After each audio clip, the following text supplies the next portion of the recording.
Welcome to the deep dive. Today we're unpacking a topic that honestly seems completely mundane, the light coming out of the fixtures above your head. But according to the research you shared with us, it's surprisingly controversial, and it could be a massive public health risk. I mean, some of the language in the sources we received was just incredibly stark, suggesting that this imbalance in modern light exposure is a major public health issue.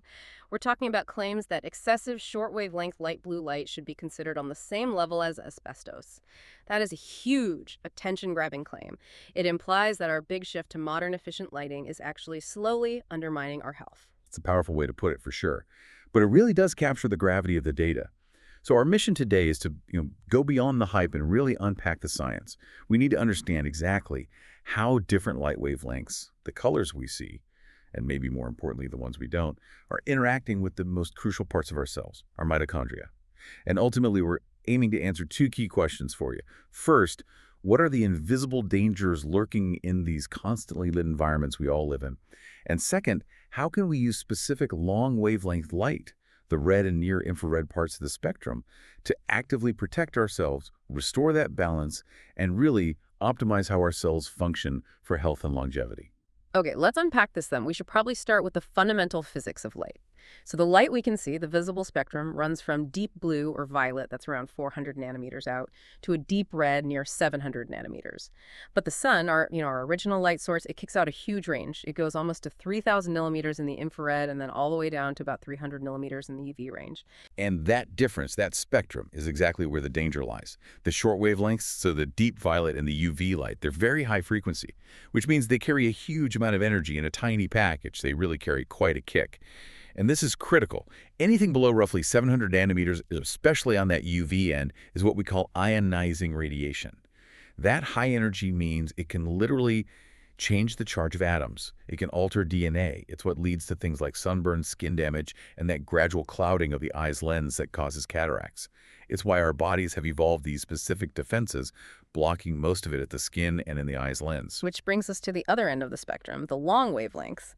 So the reds and near-infrared, generally 670 nanometers and up. The sources suggest these are fundamentally protective, even energetic. Why is that? It's because while they do carry energy, they're low frequency and they're non-ionizing. They just don't carry the kick that's needed to mutate DNA, so they're inherently safer, and as it turns out, they're actually beneficial. Okay, so that raises the big question here. How do they actually provide that protection? It's not just that they're not causing harm, right? They're actively boosting cellular function. Exactly. And the leading explanation for this, which is supported by decades of work from researchers like Tina Karu, centers on something called the mitochondrial water hypothesis. Right, let's simplify that for everyone listening because this is really where the magic happens. Mitochondria are the tiny power plants in our cells that generate almost all our energy ATP. Right. Think of the mitochondria as a tiny factory. And ATP production happens when a sort of wheel turns around inside this highly structured water, call it nanowater, inside the mitochondria.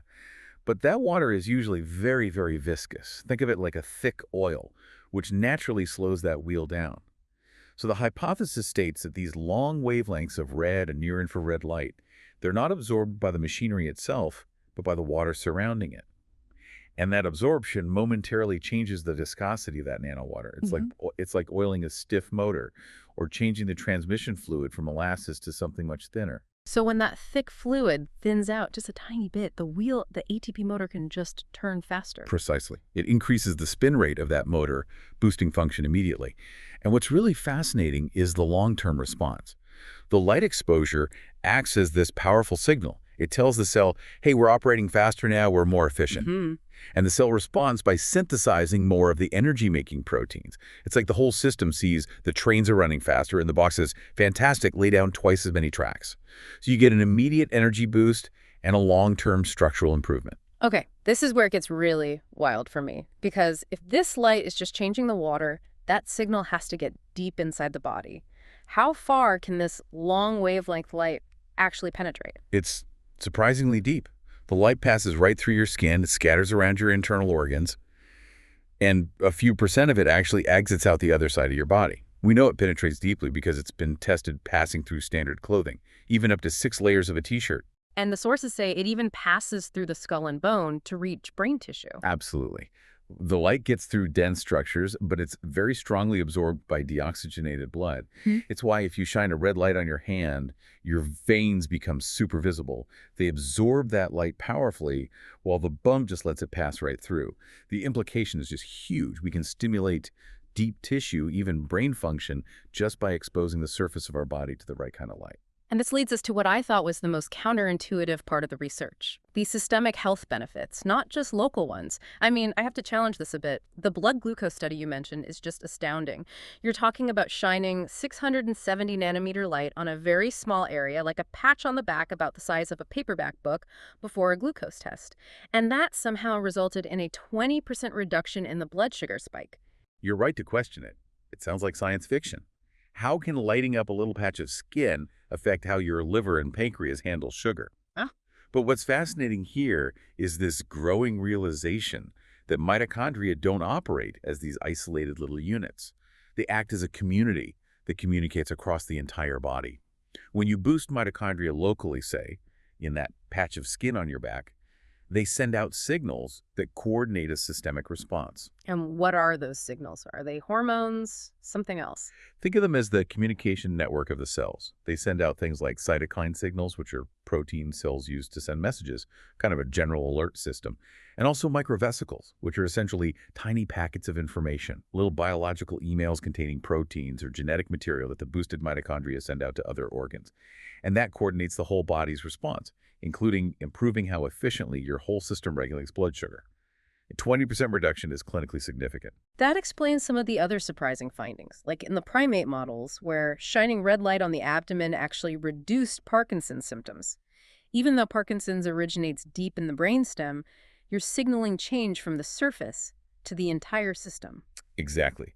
The signal travels throughout the body, preparing the whole system for better performance. Now, if we focus on the eye, which is another crucial area, the retina has the highest metabolic rate in the entire body. It's a true sports car that just ages quickly. And we know that aging leads to a loss of about a third of our dark-adapted rod photoreceptors over our lifetime. Correct. But the research showed that applying that same 670 nanometer light to the eye, and it was just 3 minutes, once every 5 days, at a comfortable distance, eyes open or closed, it significantly improved color vision thresholds by about 20% in adults over 40. And this brings us to what the sources call the crucial timing alert. This was consistent across every single species they tested. The maximum positive effect of this light is always in the morning. This window is generally just before sunrise up to about 11:00 a.m. Why is that timing so critical? I mean, if I'm a night shift worker or just an evening person and I expose myself to red light at 6 p.m., am I doing nothing, or could I even be harming myself? You're not necessarily harming yourself, no, but you are definitely missing the peak efficiency window. See, mitochondria have a very strong circadian rhythm. They are most receptive to this kind of energetic input when they're preparing the cell for the metabolic demands of the day. In the morning, they're at peak readiness to accept that signal to, lay down more tracks.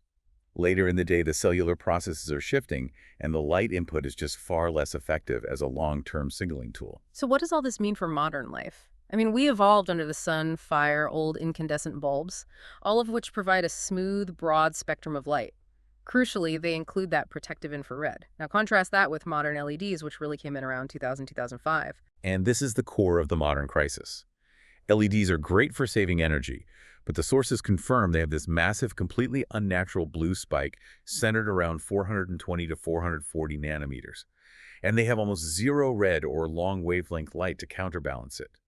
And this is true even for the bulbs that are marketed as warm or soft white.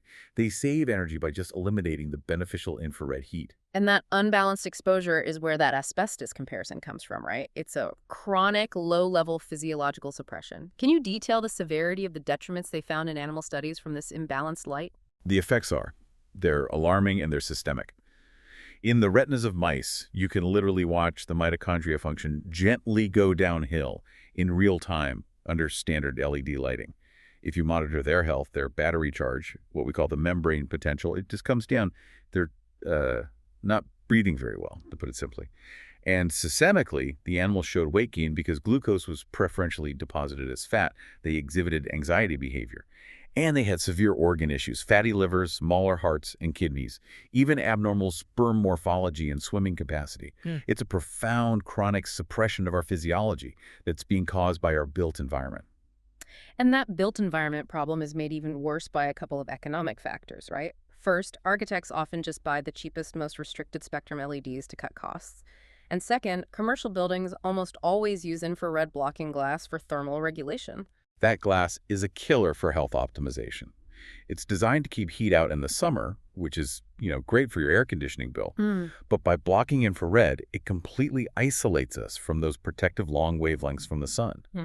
So we're spending our lives in these environments that prioritize thermal regulation over our cellular health. And it leads to this widespread, chronic, yet very subtle undermining of our biology. Okay, so given the gravity of this indoor light crisis, what are the actionable, low-cost steps we can actually take? Many people can't afford expensive red light therapy devices, but we need solutions. Fortunately, the solutions are simple and often very economic. The first one is just returning to the light source that actually mimics the sun, incandescent or halogen bulbs. A halogen is just a type of incandescent. They have a smooth, broad spectrum, very similar to solar light, and they contain that crucial protective infrared. That's a great simple switch. And if you do buy those bulbs, the sources recommend a specific strategy using a dimmer switch. You're saying you can essentially trade visible light for therapeutic light. How does that work? Yes. So dimming the bulb makes it last almost forever because it lowers the power draw. But chemically, dimming actually increases the production of invisible infrared light, which is heat, at the expense of the visible light. So you maximize the healthy, long-wavelength benefit without really raising your energy bills or disturbing your circadian rhythms if you use dim lights at night. It's a total win-win. And another crucial step is the zero-cost solution, just getting outside daily. Take a walk, get a dog, whatever it takes. Even on cloudy days, there's still a significant amount of light hitting the ground. And while the long wavelengths might be slightly scattered by the water in the clouds, you are still getting a far superior full-spectrum dose than anything you'll get indoors. And here's a surprising design trick I saw in the notes. Considering plant life, it says plant matter actually reflects infrared light. It's a fascinating observation. Planting trees, or even just having plants outside your home or office, can help bounce that protective infrared light back into the building, even through standard window glass, which is generally quite transparent to near infrared. So your landscaping can actually contribute to your cellular health. We absolutely have to deliver a crucial caution from the sources, though. You should never use lasers for this kind of thing. The sources say laser light is totally alien to life. That's exactly right. When laser light hits tissue, it scatters unevenly and it forms what are called caustics. These are spots where the energy spikes dramatically. This can cause severe burns, especially in delicate structures like the retina. We need to stick to dim, comfortable, broad-spectrum sources like incandescent or halogen or specialized red light panels, but not powerful focused lasers. So, to summarize the solution here, the core issue is this imbalance. Modern LEDs have just excluded the protective, balancing long wavelengths. And the solution is simple restoration. We need to supplement those protective long wavelengths, especially in the morning hours, to restore that evolutionary equilibrium. And that brings us deep dive full circle. Remember this core takeaway. Mitochondria function as a highly communicative community, and they respond dramatically to the balance of light, especially protective long wavelengths applied at that optimal time in the morning. And the public health implications, if we apply this knowledge, are just immense. I mean, we saw cases in clinical trials with severe mitochondrial diseases in children, where small, simple changes to their light exposure produce these, well, gun-wrenching positive improvements, sometimes restoring semi-mobility in a child who had been completely bedbound. That's the power of this. And just consider the economics. The cost of poor lighting is hidden. It's buried deep in healthcare expenses, in lost productivity. So I'll pose this question for you. If changing the lighting in a hospital results in patients leaving an ICU just one day earlier, or if healthier, balanced light reduces employee sick days and boosts productivity, how significant is the economic value of healthy light? That's a powerful final thought to leave you with. The cost of poor lighting is this huge hidden economic drain that we are all paying for with our health. Thank you for diving deep with us today. Now go take a look at the light source nearest you and start making some simple changes.